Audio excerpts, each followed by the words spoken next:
सारा ब्रह्मांड झुकता है जिनकी शरण में, मेरा प्रणाम है उन महाकाल के चरण में।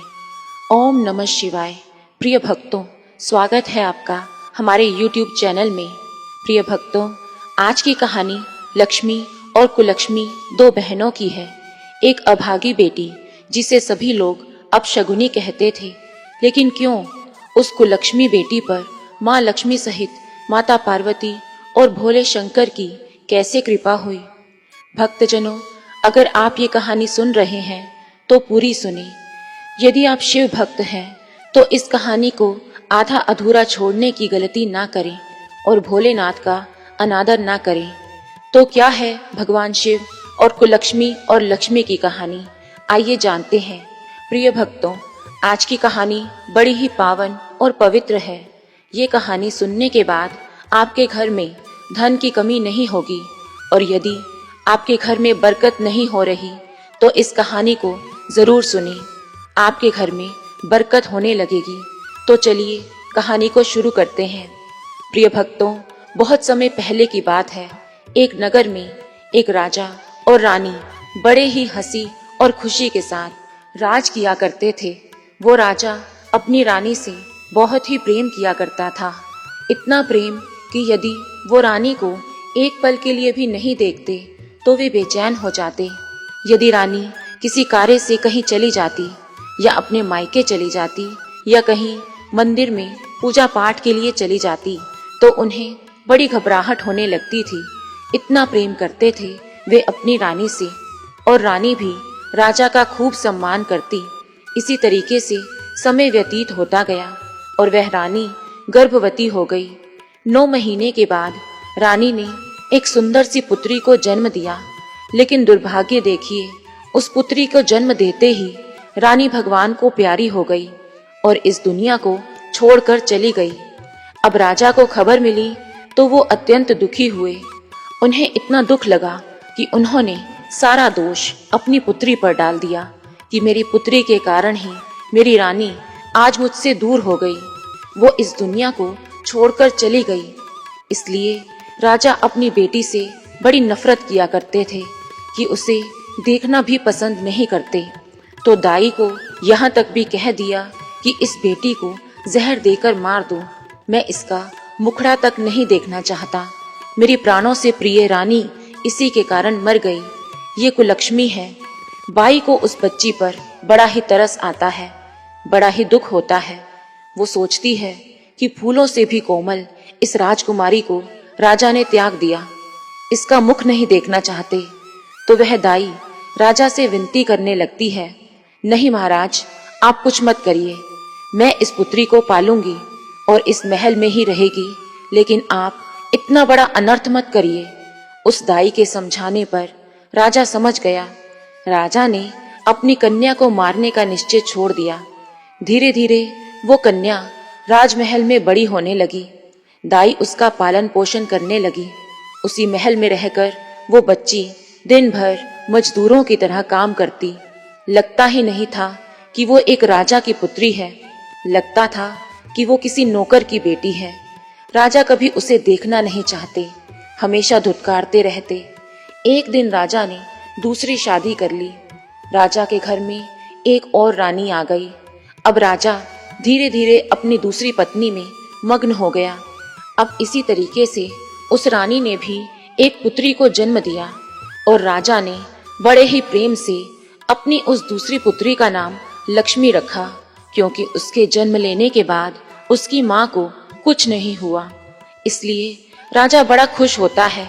उसने उस बच्ची का नाम लक्ष्मी रखा और पहली बेटी का नाम कुलक्ष्मी रखा। अब दोनों बच्चियां उसी महल में पलने बढ़ने लगी। एक राजकुमारी की तरह रहती तो दूसरी नौकरानी की तरह, लेकिन थी दोनों ही राजकुमारियां। अब धीरे धीरे दोनों बेटियां बड़ी हो जाती हैं, जवान हो जाती हैं, शादी के योग्य हो जाती हैं। एक दिन की बात है, महल के बाहर सफाई करते समय कुलक्ष्मी को कुछ साधु महात्मा पूजा पाठ प्रवचन करते हुए दिखाई दिए। उसे उत्सुकता होती है और अपना सारा काम धंधा छोड़कर उस साधु संत के पास चली जाती है और बैठकर उनका प्रवचन और भजन कीर्तन सुनने लगती है।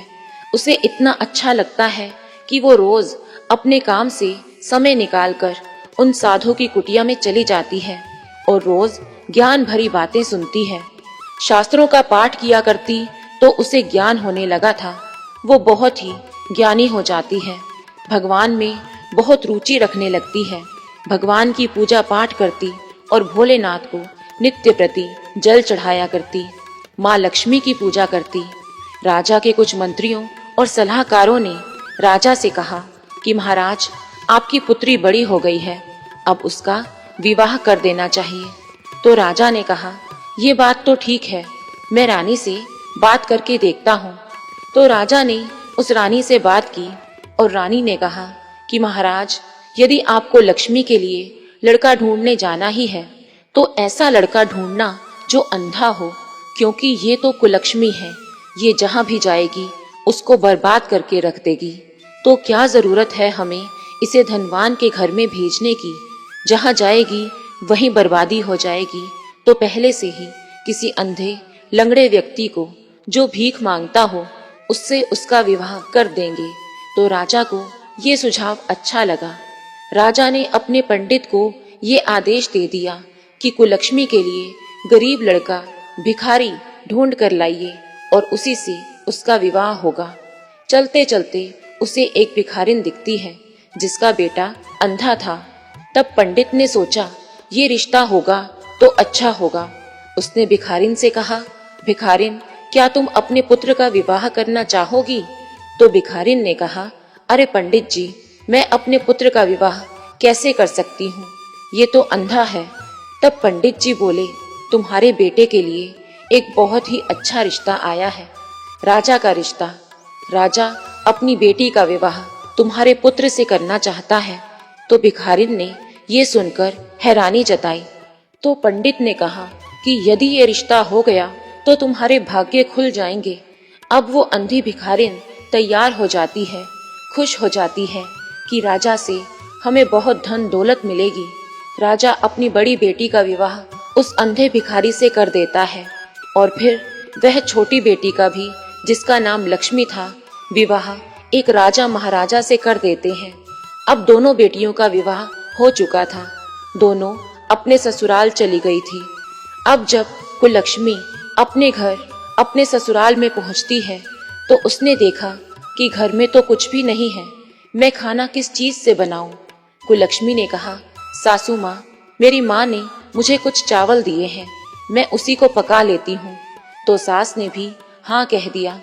कुलक्ष्मी उस चावल को पकाकर अपनी सास और अपने पति को खिला देती है और खुद भूखे पेट ही सो जाती है।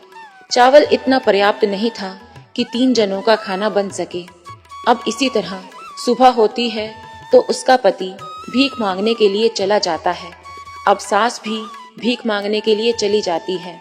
जब शाम होती है तो दोनों लोग घर वापस आ जाते हैं। तब कुलक्ष्मी अपनी सास से कहती है, सासू माँ, आप लोग भीख मांगते हैं तो इतने में तो हम लोगों का गुजारा नहीं हो पाता, ठीक से पेट नहीं भर पाता। आप मुझे आज्ञा दें तो मैं भी कुछ काम करूं। सास ने कहा, बेटी, तुम तो एक राजकुमारी हो, महलों में पली बड़ी हो, तुम ये सब कैसे करोगी? तब कुलक्ष्मी बोली कि थोड़ा मुश्किल तो होता है, लेकिन मुझे इसमें कोई तकलीफ नहीं है। अगर आप गरीबी में जी सकते हैं तो मैं भी गरीबी में जी सकती हूँ। वैसे भी मुझे सारा काम करने की आदत है। तो सास बोली, बेटी, तुम इतनी गुणवान हो, इतनी रूपवान हो, लेकिन मुझे ये समझ में नहीं आता कि तुम्हारे पिता ने तुम्हारा विवाह मेरे घर में कैसे कर दिया। अब अपनी सास से आज्ञा लेकर कुलक्ष्मी एक टोकरी ककड़ी बेचने के लिए चली जाती है। ककड़ी बेचने के लिए वो शिव मंदिर के पास बैठ जाती है और धीरे धीरे करके उसकी सारी ककड़ियां बिक जाती हैं। सिर्फ 2 ककड़ी बच गई थी। अब उसे भी बेचना चाहती थी तो प्रिय भक्तों, भगवान शिव और माता पार्वती की उसकी परीक्षा लेने की इच्छा हुई। भगवान शिव और माता पार्वती साधु का भेष बनाकर कुलक्ष्मी के पास पहुंच जाते हैं। माता पार्वती ने कहा, प्रभु, इस कुलक्ष्मी के पास कितनी सुंदर और कितनी स्वादिष्ट ककड़ी है, मेरा तो ककड़ी खाने का दिल हो रहा है। हे प्रभु, क्या हम इसके यहाँ से ककड़ी ले सकते हैं? भगवान शिव ने मना कर दिया और कहा, प्रिय, अगर तुम उसके यहाँ से ककड़ी लोगी तो तुम्हें उसे कुछ देना होगा, तभी तुम ककड़ी ले सकती हो। तब माता पार्वती जिद पर अड़ गई और बोली, मुझे तो सिर्फ बिना पैसों के ही ककड़ी लेनी है। अब इसी तरीके से माता पार्वती जिद करने लगती है और कुलक्ष्मी के पास पहुंच जाती है और कहती हैं, हे पुत्री, मुझे बहुत ज्यादा भूख लगी है, क्या तुम मुझे ककड़ी दे सकती हो? लेकिन हाँ, मेरे पास पैसे नहीं हैं, मैं पैसे नहीं दे सकती। तो कुलक्ष्मी ने कहा, हे माँ, आप भी तो मेरी माता समान है, अगर आपको पसंद है, आपकी इच्छा है, तो आप इस ककड़ी को खा सकते हैं। मुझे 1 रुपया भी नहीं चाहिए। आप मेरी माँ हैं, मेरी माता समान है। बचपन में ही मेरी माँ मर गई। मेरे पिता मुझसे ईर्ष्या करते हैं। मेरे पिता मुझे देखना नहीं चाहते और ऊपर से मेरे पति अंधे हैं। मेरी सास भीख मांगती है। मेरे पास बस माँ की कमी थी, तो मैं समझ लूंगी कि आप ही मेरी माँ हो। मेरी माँ को मैं ककड़ी खिला रही हूँ, आप प्रेम से इस ककड़ी को खाइए। माँ पार्वती ने खुशी खुशी उस ककड़ी को खाया और बोली, बेटी, मैं बहुत दूर से आई हूँ, मेरा पैर दुख रहा है, क्या तुम मेरे पैर दबा दोगी? तो इतना सुनते ही कुलक्ष्मी ने माता पार्वती के पैर दबाने शुरू कर दिए और पैर दबाते दबाते माता पार्वती वहीं पर सो जाती है। अब जब कुलक्ष्मी देखती है कि माता पार्वती को ढेर सारा पसीना आया हुआ है, वो पसीने से डूब चुकी हैं, वो अपने आंचल की हवा माता पार्वती को देने लगती है। माता पार्वती सब देख रही थी, सब समझ रही थी, वो सोई नहीं थी, बस सोने का नाटक कर रही थी। उन्होंने सोचा, कुलक्ष्मी कितनी अच्छी है, कितने मधुर स्वभाव की है, दिल में कितनी दया भावना है, ये मुझे अपने बच्चों की तरह अपने पैर पर सुलाकर अपने आंचल से हवा कर रही है। और मेरे पति भोलेनाथ ना जाने क्यों इस बेचारी की परीक्षा लेते रहते हैं, कितना दुख देते हैं। अब माता पार्वती ने मन ही मन भगवान शिव से कहा, हे प्रभु, आप बेचारी कुलक्ष्मी की कितनी परीक्षा लेते हैं, ये कितनी अच्छी है, बस प्रभु आप इसकी परीक्षा लेनी बंद कीजिए और इसे धन धान से संपन्न कर दीजिए। भोलेनाथ ने कहा, देवी, आप भी तो शक्ति हो, भवानी हो, काली हो, दुर्गा हो, हर चीज हो, आपके पास ही सब कुछ है, आप क्यों ना कुलक्ष्मी को धनवान कर दें? तो माता पार्वती ने माता लक्ष्मी के साथ मिलकर कुलक्ष्मी को वरदान दिया। माँ पार्वती ने कहा, कुलक्ष्मी, तुम्हें क्या चाहिए? तो कुलक्ष्मी ने कहा, माँ, मुझे कुछ नहीं चाहिए। तब माता पार्वती ने एक मुट्ठी बबूत कुलक्ष्मी को दे दी और कहा, इसे ले जाओ, मेरे पास यही था, हम लोग तो साधु संत हैं, हम लोग क्या दे सकते हैं, हम बस बबूत दे सकते हैं, इसे अपने घर ले जाओ, इच्छा करे तो रखना, ना इच्छा करे तो फेंक देना। कुलक्ष्मी उन्हें प्रणाम करती है और शाम को अपने घर चली आती है और अपनी सासू माँ से कहती है, सासू माँ, आज मंदिर में एक साधु और साध्वी आए थे, मैंने उन्हें ककड़ी खिलाई तो उन्होंने ककड़ी के बदले में मुझे एक मुट्ठी बबूत दिया है। सासू माँ ने कहा, ये तो बड़ी अच्छी बात है, अगर साधु महात्मा कुछ देते हैं तो उसका सम्मान करना चाहिए, तुम ऐसा करो, इसको बड़े संभाल कर अच्छे से रख दो। अब कुलक्ष्मी ने अपने पति से कहा कि सुनिए जी, मैं इस बबूत का क्या करूं? तो उसका पति बोला, कुलक्ष्मी, तुम इस बबूत को थोड़ा बक्से में, थोड़ा घर के चारों कोने में और बाकी बचा पूरे घर में छिड़क दो, पूरा घर पवित्र हो जाएगा। तो पति की बात मानकर कुलक्ष्मी ने वैसा ही किया। अब इसी तरीके से वे लोग खाना पीना निपटा कर सो जाते हैं। जब सुबह आंख खुलती है तो कुलक्ष्मी ने देखा कि पूरा घर महल हो गया है, महल के बाहर बाग बगीचे हो गए हैं। अब ये देखकर वो बड़े आश्चर्य में पड़ जाती है और अपनी सास से कहती है, सासू माँ उठिए, उठिए, ये देखिए, ये क्या हो गया? सासू माँ ने कहा, अरे बिटिया, मुझे सोने दो। तो कुलक्ष्मी ने कहा, नहीं सासू माँ, आप जल्दी उठिए, बड़ा आश्चर्यजनक हुआ है। जब सासू माँ आंख खोलकर देखती है तो पूरा का पूरा घर महल बन जाता है, वहां पर झोपड़ी है ही नहीं। अब सासू माँ बोलती है, अरे बेटी, तूने ये क्या किया?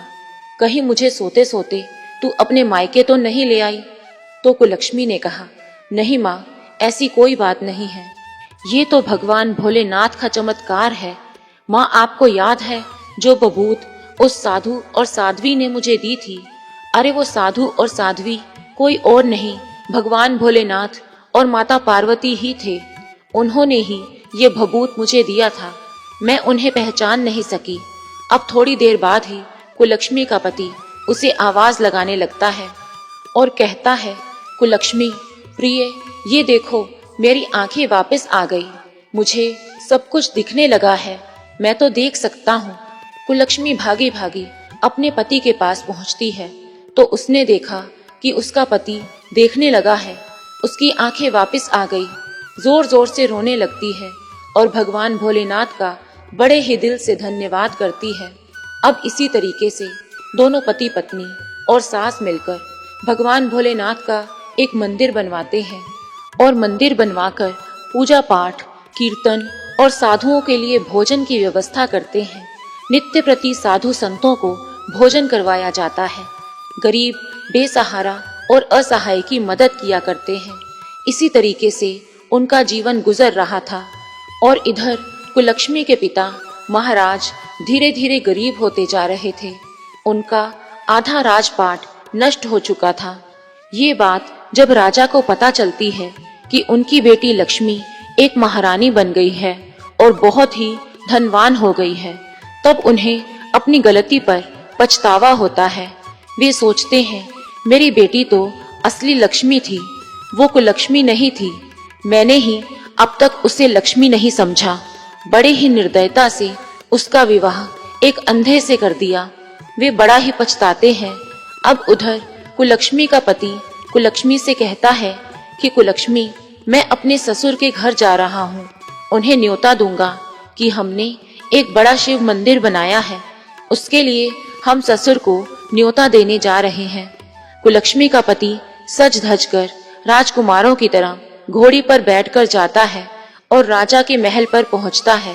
राजा ने देखा, ये कौन है इतना सुंदर घोड़े पर बैठा हुआ? राजा ने उससे पूछा, तुम कौन हो भाई? तो कुलक्ष्मी का पति बोला कि मैं आपकी पुत्री का पति हूँ, जो अंधा भिखारी था, भीख मांगता था, जिससे आपने अपनी पुत्री का विवाह किया था। राजा ये बात सुनकर बहुत शर्मिंदा होते हैं कि मेरी बेटी बहुत ही भाग्यवान है, जहाँ जाती है सौभाग्य फैला देती है, और मैंने उसका अपमान किया। राजा तुरंत क्षमा मांगते हैं और अपनी बेटी को बुलावा भेजते हैं। अपने यहाँ बुलाते हैं, बड़े सम्मान से उनका आदर किया जाता है। राजकुमारियों की तरह उनका सम्मान किया जाता है। अपनी बेटी की तरह उसे गले लगाया और इसी तरीके से कुलक्ष्मी अपने पिता के घर आने लगी और जो लक्ष्मी थी वो धीरे धीरे गरीब होने लगी। उसका पूरा घर धीरे धीरे बर्बाद होता चला गया। उसकी शादी के बाद उसके घर में रोज झगड़ा होता। इस बात से परेशान होकर अपने पिता के घर आकर कहती है, पिताजी, मेरे घर में तो सब कुछ बर्बाद हो गया। मेरी सास मुझे हमेशा कहती है कि तुम्हारे आने से मेरा घर बर्बाद हो गया है, सब कुछ नष्ट हो गया है। अब मैं क्या करूं पिताजी? इस पर कुलक्ष्मी कहती है कि तुम मेरी प्यारी बहन हो, मैंने तुम्हें हमेशा प्रेम किया है। मैं जो बात तुम्हें बताने जा रही हूँ उसे बड़े ध्यान से सुनना।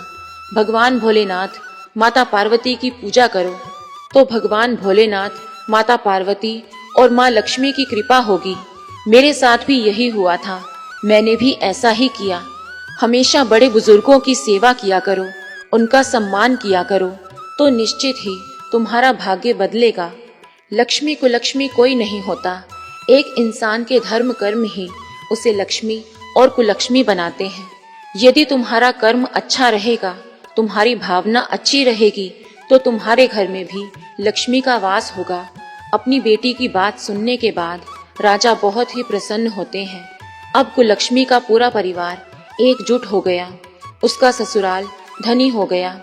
पति की आंखें वापस आ गई और उसके पिता का राजपाट भी बड़े अच्छे से चलने लगा था। बहन भी भगवान में रुचि रखने लगी और पूजा पाठ करने लगी। उसका भी घर परिवार बस जाता है। उसके घर में भी फिर से खुशहाली छा जाती है। सभी लोग खुशी खुशी रहने लगते हैं। भगवान भोलेनाथ और माता पार्वती की असीम कृपा लक्ष्मी और कुलक्ष्मी पर बरसने लगती है। इसी प्रकार मनुष्य अपने कर्मों से अपने भाग्य का निर्माण करता है। वो अपने व्यवहार से लोगों का दिल जीतता है, अपने पुण्य कर्मों से धनवान होता है, उस पर माता लक्ष्मी की कृपा बरसती है। तो प्रिय भक्तों, इस कथा को सुनाते समय यदि कोई त्रुटि हुई हो तो मैं क्षमा चाहती हूँ। उम्मीद है आप सभी को ये वीडियो अच्छी लगी होगी। तो प्रिय भक्तों, कमेंट में हर हर महादेव लिखना मत भूलिएगा। भगवान शिव और माता पार्वती की कृपा आप पर हमेशा बरसती रहे, इस आशा के साथ हम आपसे विदा लेते हैं। ओम नमः शिवाय।